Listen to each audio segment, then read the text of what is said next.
سچا واقعہ حضور نے اپنے صحابہ کو سنایا۔ 3 آدمی سفر کے لیے روانہ ہوئے، یہاں تک کہ ان کو رات پڑ گئی، تو ایک غار کے اندر وہ داخل ہوئے رات گزارنے کے لیے۔ آندھی چلی، بارش آئی، تو اوپر سے ایک پتھر لڑکا اور وہ غار کے دروازے پہ آ کے گر گیا، اور اتنا بھاری اور بڑا پتھر تھا کہ اس نے غار کا دروازہ بند کر دیا۔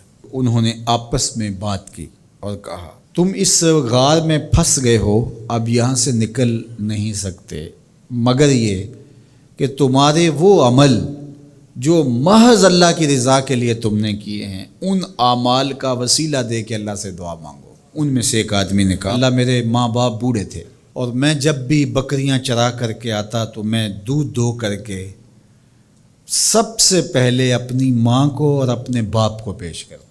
ایک دن میں سرسبز درختوں کی تلاش میں بکریاں لے کے کوئی چارہ، کوئی درختوں کی تلاش میں دور نکل گیا۔ میں جب واپس پلٹا، دونوں سو چکے تھے۔ میں نے یہ مناسب نہ سمجھا کہ میں ان کو جگاؤں، بیدار کروں کہ اٹھو دودھ پی لے، لیکن اب سارا دن وہ بھوک سے تھے، تو اچانک آنکھ کھلے اور بھوک کی شدت سے تڑپے، تو میں وہاں سے ہٹ بھی نہیں سکا۔ تو کہتا ہے کہ میں بچوں کو نظر انداز کیا اور ماں باپ کے جاگنے پہ دھیان رکھا، اور یوں ساری رات بیت گئی۔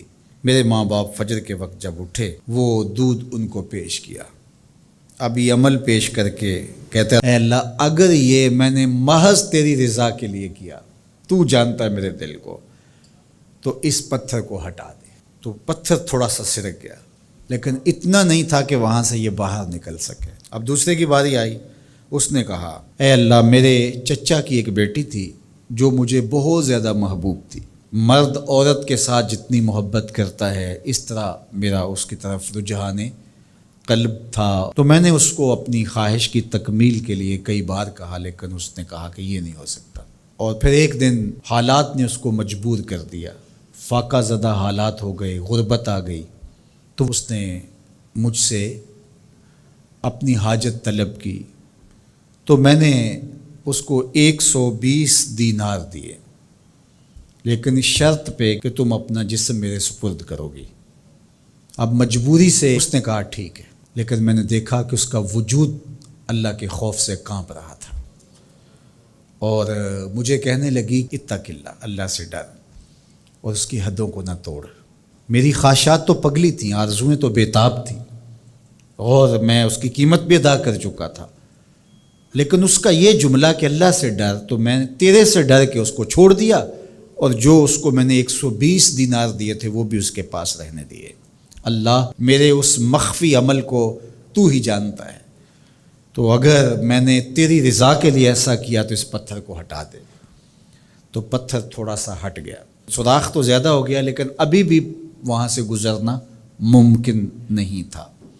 اب تیسرے نے کہا، اے اللہ، میں مزدوروں سے کام لے رہا تھا اور ان کی مزدوری میں نے دے دی، ایک مزدور بتائے بغیر چلا گیا، تو میں نے کیا کیا کہ اس کے مزدوری کے پیسے کاروبار میں لگا دیے۔ کاروبار میں برکت ہوئی، اور بہت زیادہ وہ کاروبار جو اس کی مزدوری سے شروع کیا گیا تھا پھیل گیا۔ تھوڑی سی مزدوری تھی، لیکن کاروبار بہت پھیل گیا۔ اب میں اس کے اندر کچھ ایک آنا ٹگا نہیں لیا۔